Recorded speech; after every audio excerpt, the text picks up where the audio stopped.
Ako po ay nasasaktan na pinalabas na yung prangkisa ng gobyerno ay ginawa kong pera. Dahil kabaliktaran nga ang nangyari. Ako po ay nag-invest ng daan-daang milyon para sa initial na mga planta ng kumpanyang ito na handa nang gumawa ng kuryente para tumulong sa ating mga kababayan. Pero hindi na aprubahan ang permit to operate. Kaya out of exceeding caution at dahil nirespeto natin ang batas, tinigil namin ang operasyon, hindi na nga gumawa ng kuryente. Ang laki po ng lugi ko sa investment na yun. At ang lumalabas, sinabi nila, gumawa ako ng pera at labag ako sa batas. Kabaliktaran nga, nalugi ako dahil ako po ay nagko-comply sa batas. Kong Ellen Santos po from Net25 here. Kung linawin lang po natin, ano po ba yung pangalan ng kumpanya ninyo na may prangkisa na hindi nyo naman binenta? At alin po yung anong pangalan ng kumpanya na binenta ninyo na wala namang prangkisa? Medyo doon nagkakaroon ng kaguluhan. Para sa kaalaman ni Yusek Claire Castro, ang kumpanyang may prangkisa ay Solar para sa Bayan Corporation.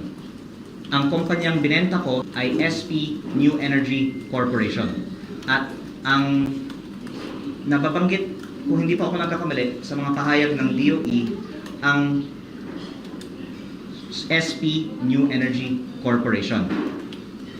Kaya actually, nalulungkot din ako na nasama pa sa usapan ang kumpanyang binenta ko na sa ibang kumpanya.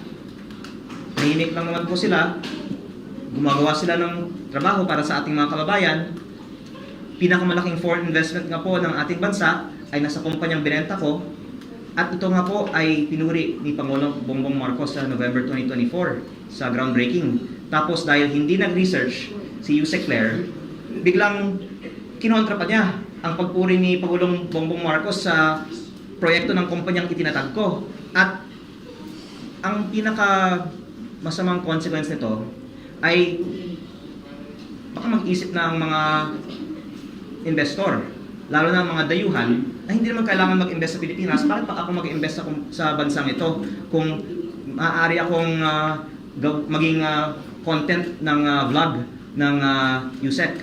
Kaya ito po ay actually magbibigay ng chilling effect para sa mga investor sa power sector at ng mga foreign investors. Dahil ang dahilan na hindi ko po naituloy ang ibang mga proyekto ko na wala akong nakuhang kahit piso mula sa gobyerno, pero hindi ko lang itinuloy ang pagpatatayo ng mga private projects ko ay dahil nga sa hirap sa pagkuha ng mga approvals ng gobyerno.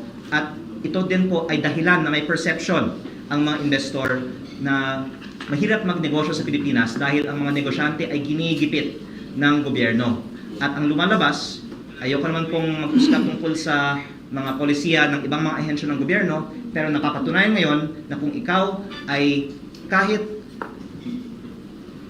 matinong investor sa Pilipinas, ginigipit ka ng PCO Undersecretary na si Claire Castro. Kaya ang hiling ko na lang po kay Yusek Claire Castro, ang vlog niya ngayong gabi ay patungkol sa paano natin itaas ang foreign direct investment sa ating bansa at paano natin ayusin ang peso to dollar na ngayon ay 59 point almost 50 centavos to $1.